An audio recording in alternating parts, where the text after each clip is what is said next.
प्रिय छात्र छात्राओं नमस्कार। आज की कक्षा में हम गदल कहानी पर चर्चा करने जा रहे हैं, जिसके मुख्य पात्र हैं स्वयं गदल जो एक 45 वर्षीय स्त्री है, डोडी गदल जो गदल का देवर है, गुन्ना जो गदल का पति है जिसकी मृत्यु हो चुकी है, मौनी जो गदल का दूसरा पति है और उसका पुत्र गदल का पुत्र नारायण और दूसरा पुत्र निहाल। रांगेय राघव द्वारा रचित इस कहानी का परिवेश ग्रामीण है। गुजरात में गुजर जाति से संबंधित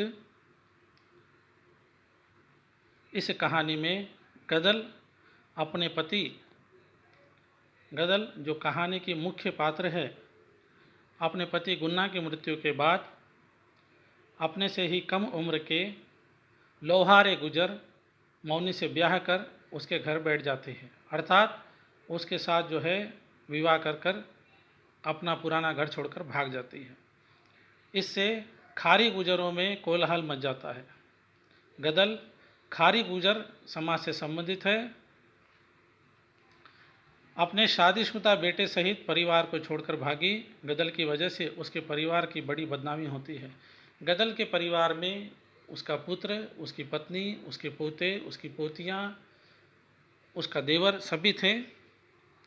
विवाह के दिन शाम को ही गदल के बेटे निहाल और नारायण मिलकर गदल को जबरदस्ती पकड़ कर ले आते हैं, किंतु अगली ही सुबह पुनः वह मौनी के यहाँ चली जाती है।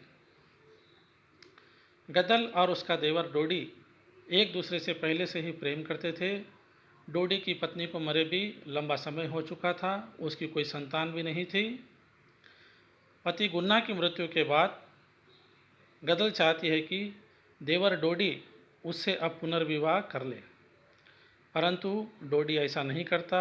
वह भय खाता है, उसे लोकलाज की मर्यादा की चिंता है।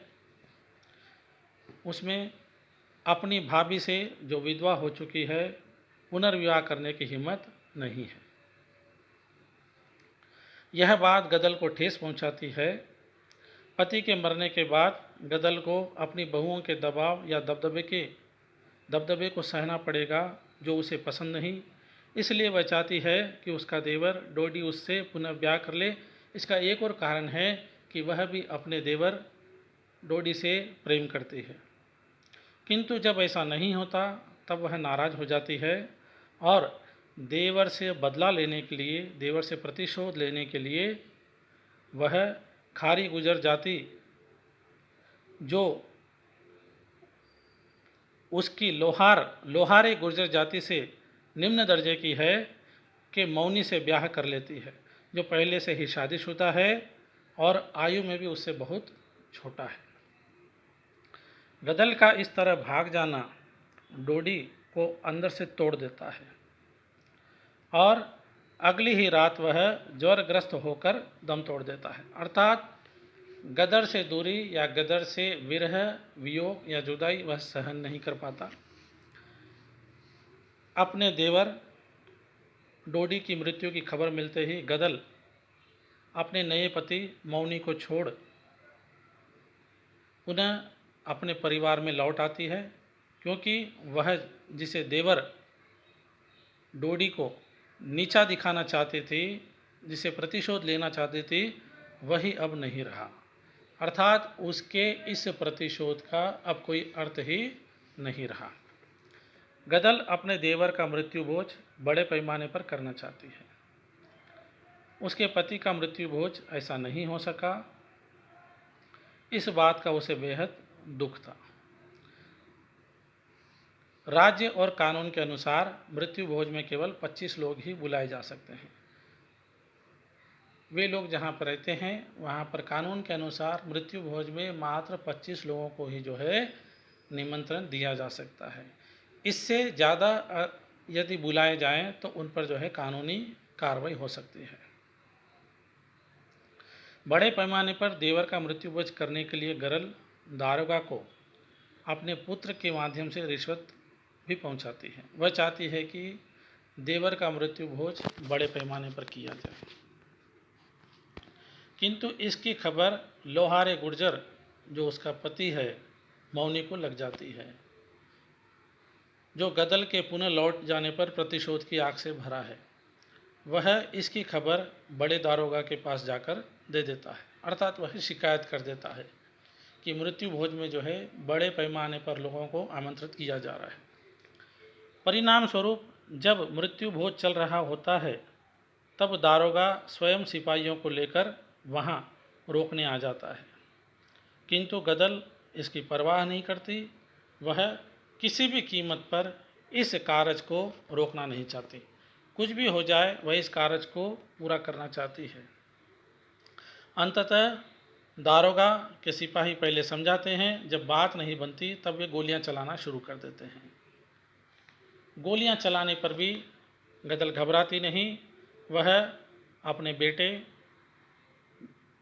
बहुओं व अन्य परिजनों समेत गांव वालों को भी भोजन के पश्चात पीछे के रास्ते से बाहर निकाल देती है और अकेले ही बंदूक लेकर मोर्चा संभाल लेती है। दोनों ओर से चल रही गोलीबारी में एक गोली जो है गदल के पेट में लग जाती है।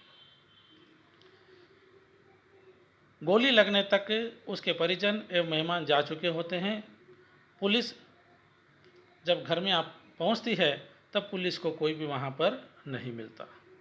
पुलिस को वहां पर जो है अकेली गदल मिलती है और दारोगा गदल से पूछते हैं कि तू कौन है, तो गदल यही जवाब देती है, जो मेरे बिन एक दिन भी न रह सका उसी की, अर्थात देवर के प्रति उसके हृदय में जो प्रेम की भावना है वह दर्शाती है। यह माना जाता है कि जीवन में या जीवन भर आप जिस भाव को लेकर जीते हैं वही भाव मृत्यु के समय आपके मन में या हृदय में प्रकट होता है। तो मरते समय जब उसके हृदय से यह भाव निकलता है कि जो मेरे बिन एक दिन भी नहीं रह सका उसी की, अर्थात वह उसके देवर की है, तो उसका प्यार जो है सच्चा होता है। यहाँ पर यह स्पष्ट हो जाता है। इतना कहते ही गदल की मृत्यु हो जाती है। उसके मुख पर संतोष का भाव था, मरते समय उसके मुख पर संतोष का भाव था कि उसके देवर डोडी का कार्य, मृत्यु भोज का कार्य उसकी इच्छानुसार बड़े पैमाने पर संपन्न हो गया। यहीं पर कहानी समाप्त हो जाती है।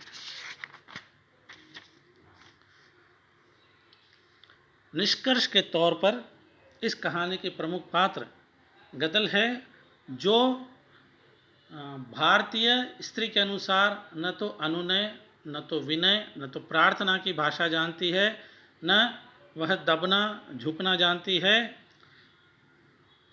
भारतीय स्त्री की पारंपरिक छवि के विपरीत गदल एक ऐसी स्त्री है जो किसी भी सीमा को नहीं मानती। वह स्वभाव से विद्रोही है, दबंग है। गदल का अपने देवर के प्रति लगाव है।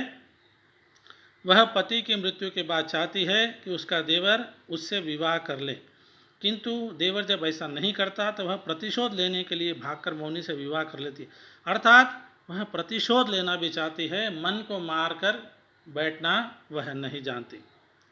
किंतु उसकी यह चोट उसे ही भारी पड़ जाती है। उसका देवर डोडी के लिए यह प्राणघातक सिद्ध होती है।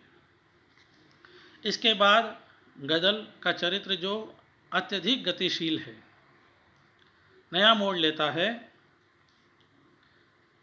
वह मौनी को छोड़कर पुनः अपने परिवार में लौट आती है